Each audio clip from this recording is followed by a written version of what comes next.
I now invite the leader of the Indian National Congress delegation, Shri Rahul Gandhi, to make a statement.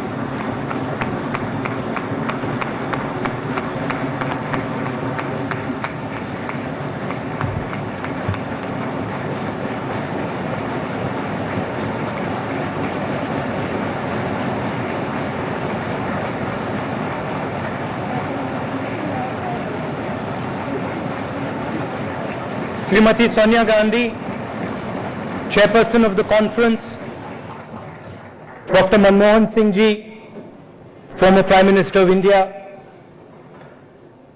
His Excellency Hamid Karzai, former President of Afghanistan, His Excellency John Kufuor, former President of Ghana, Her Majesty Ashidorji Wangchuk, Queen Mother of Bhutan, Ahmad Muhammad Kathrada, the famous freedom fighter, Olusegun Obasanjo, former President of Nigeria, His Excellency Sher Bahadur Dauba from Nepal, His Excellency Madhav K. Nepal, also from Nepal, Anand Sharma Ji, Mukul Vasnik Ji, Manishankar Iyer Ji, other leaders from various parties, delegates, invitees and friends, I would like to welcome all of you here.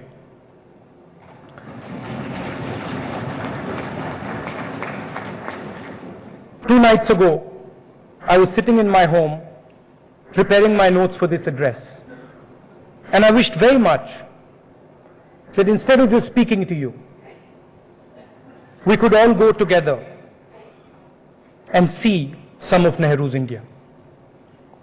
I wished I could have taken you to the birthplace of Allahabad and the great wheat fields that feed this great country. I wished that instead of just talking over here, we could have all gone to Naini jail, where Jawaharlal Nehru was imprisoned along with so many brave Indians during our freedom movement, and where he learned some of his life's greatest and deepest lessons. And then I thought, okay, if I can't take them to these places, at least we should all go to Teen Murti House, where he lived, where we could see how much of himself he gave to this country, where we could see how simply Jawaharlal Nehru lived. But this, unfortunately, is a two-day conference. So you'll all have to promise me that you're going to come back and we can go together to see some of these places. So I'd like to start by reading you something I read 2 days ago. Something that shows you a little bit about Jawaharlal Nehru. This comes from his will and last testament. I have been attached to the Ganga and Yamuna rivers in Allahabad ever since my childhood. And as I have grown older, this attachment has also grown. The Ganga, especially, is the river of India, beloved of her people. She has been a symbol of India's culture and civilization, ever changing, ever flowing, and yet ever the same Ganga. She reminds me of the snow-covered peaks and the deep valleys of the Himalayas, which I have loved so much, and of the rich and vast plains below, where my life and work have been cast. Though I have discarded much of past tradition and custom, and am anxious that India should rid herself of all shackles that bind and constrain her, and divide her people, and suppress vast numbers of them, and prevent the free development of the body and spirit. Though I seek all this, yet I do not wish to cut myself off from that past completely. I am proud of that great inheritance that has been and is ours. And I am conscious that I too, like all of us, am a link in that unbroken chain which goes back in the dawn of history, in the immemorial past of India. It was this desire, this deep desire to become one with his country, that led Nehru to ask that his ashes be scattered over the Ganga and over the fields that I spoke to you about. We'd like to welcome you to Nehru's India. Nehru himself is an ancient idea, as old as the great rivers and fields of this country he loved so very much. He's an ancient idea, yes, but he's also a part of living India. His ideas and his politics are very much present here today. Even though there are those that are trying to erase him, to rub him out from history, to remove his legacy from the country he so dearly treasured and helped build. Nehru understood that there was no separation between him and India. There was no distance between him, its land, and nature. Indira Gandhi once wrote that her father was absolutely furious when in May 1953 he was told that Mount Everest has been conquered. He told her, Mount Everest can be climbed, but Mount Everest can never ever be conquered. Nehru saw no distinction between India's people and himself. Nehru tried to merge with India, and India in turn merged with Nehru. Nehru's idea of India as a country where 1 billion people choose their destiny and live in harmony. India is a country where democratic principles are cherished deeply.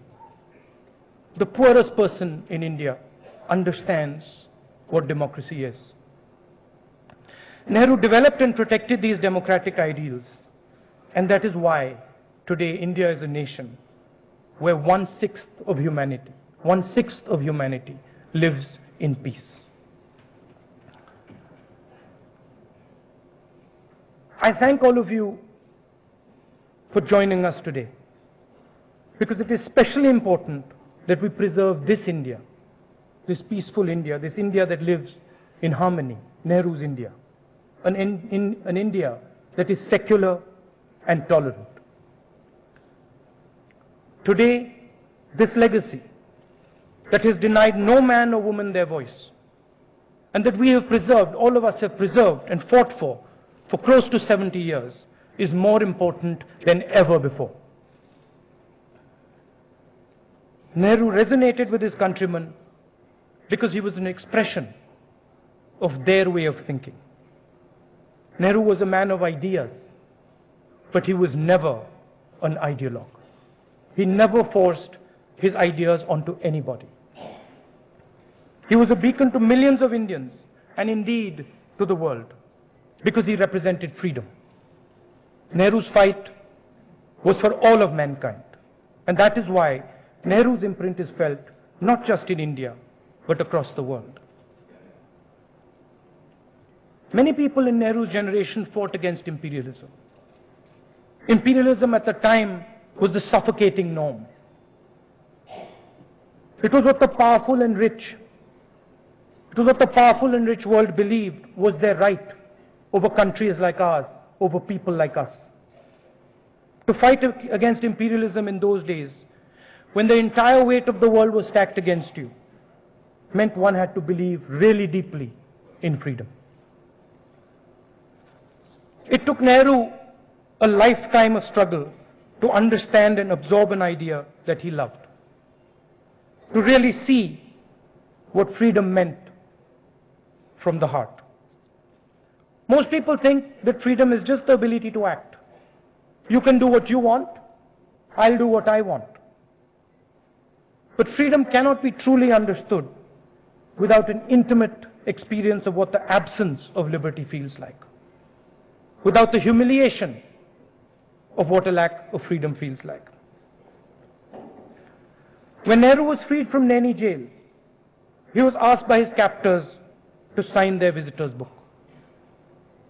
And what Nehru wrote was this.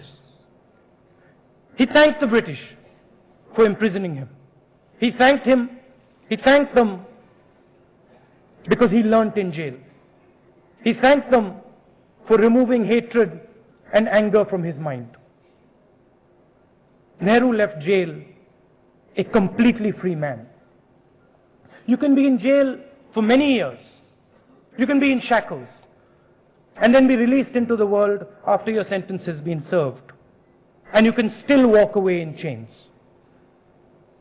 Carrying your anger with you transports your prison everywhere with you.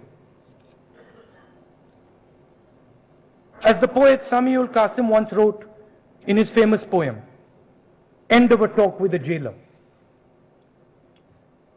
from the narrow windows of my small cell, I see trees that are smiling at me, and rooftops crowded with my family, and windows weeping and praying for me.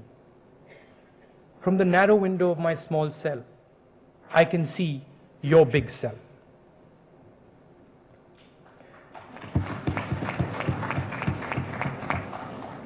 Nehru spent 3,262 days in prison. And he understood that it is not the simple removal of the chains that make you free. It's how you react to the world after it has been cruel to you.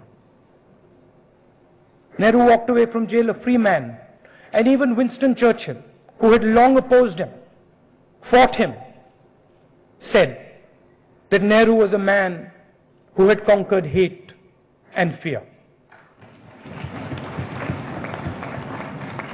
But back to the present. Today, what I find really disturbing is how we can condemn people because the ideas they treasure are not our own. Nehru understood deeply that everyone is entitled to their viewpoint. Nehru gave space for his opposition. Even when they were practically non-existent, he reached out to them, spoke to them. At the time when the opposition was sparse in parliament, he gave them a feeling that while electorally they may be weak, in his world they were valued partners in nation building. Nehru recognized that every single perspective is unique, even those he fought vehemently. He defended the rights of those he did not agree with and never ever imagined silencing them. When Nehru was at the peak of his powers, when he was loved by everyone in India, someone wrote a letter to one of the big newspapers. And the letter was signed, it was an anonymous letter, and it was signed Chanakya, who's a historical figure in India. And the letter said that Nehru is loved in India. Everybody believes in Nehru. And this is going to go to Nehru's head. Nehru says he's a Democrat. But with all this praise, all this adoration, Nehru is going to become a dictator. And a few months later, the real author of the letter was revealed, and the author was Jawaharlal Nehru himself.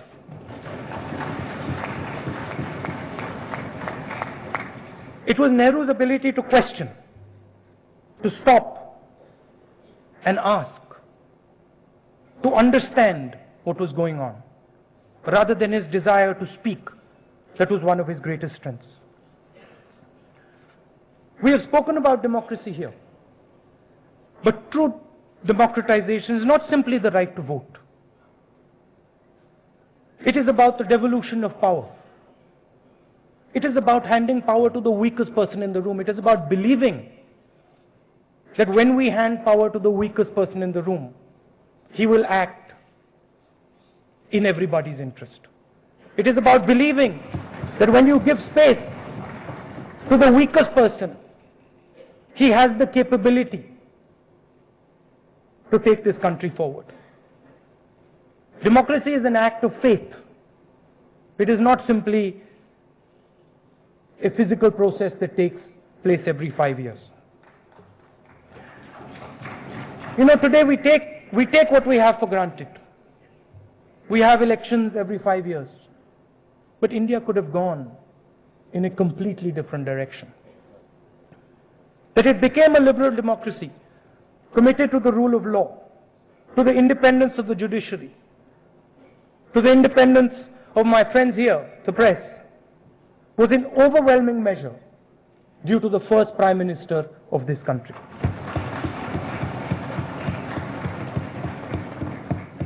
Here in India, as Manishankar Ayyar ji said, 3 million locally elected representatives run our villages and towns. And out of those 3 million, and this makes me really proud, out of those 3 million, half are women. It was the planning and vision of Nehru and his compatriots and colleagues that gave 1 out of 6 people on earth, the right to choose their own destiny. This is why India proudly stands where it does today. Europe took half a century, 2 world wars, millions of dead people, destroyed cities, smashed families, to build a democratic structure. India, with 3 times the number of people, built a democratic foundation through a non-violent movement. No world wars, no violence. What Nehru's generation built for India is what he deeply wished to see in the world around his country. Nehru's leadership was one of inclusion and compassion, not force, not violence. Nehru did not believe that legitimacy could ever come from the act of violence. Legitimacy for Nehru could only come from compassion, conversation, and listening to and understanding deeply what the other person is saying. As Nehru said, peace is not a relationship of nations. It is a condition of the mind brought about by a serenity of the soul. Peace is not merely the absence of war. It is also a state of mind. Lasting peace can only come to peaceful people. We have a tendency to worship great men. When we do that, we cast them in stone. We freeze them in time. There's no doubt in anyone's mind that Nehru was a great man.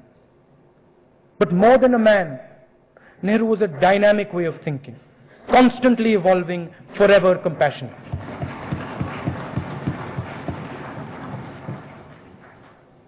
So let us not diminish Nehru, but let us learn from him.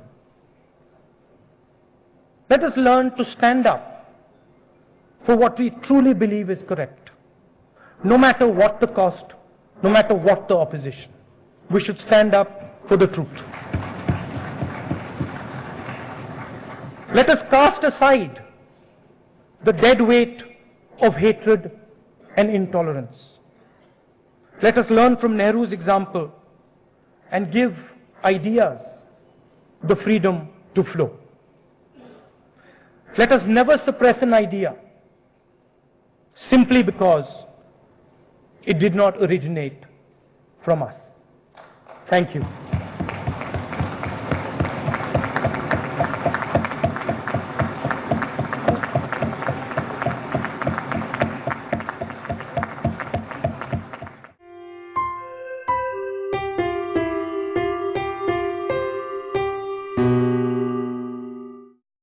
former Prime Minister of India,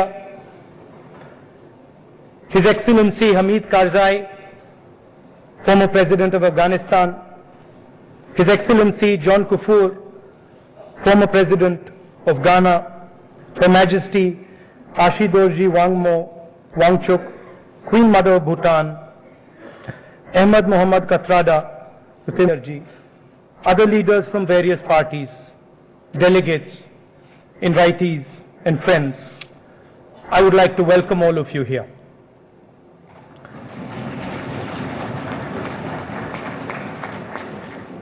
Two nights ago, I was sitting in my home preparing my notes for this address, and I wished very much Ms. Freedom Fighter Olusegun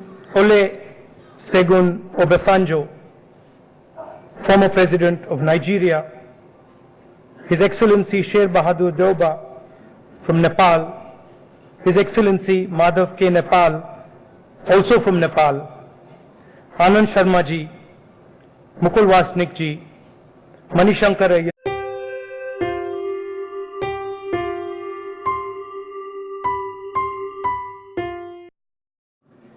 I now invite the leader of the Indian National Congress delegation, Shri Rahul Gandhi, to make a statement.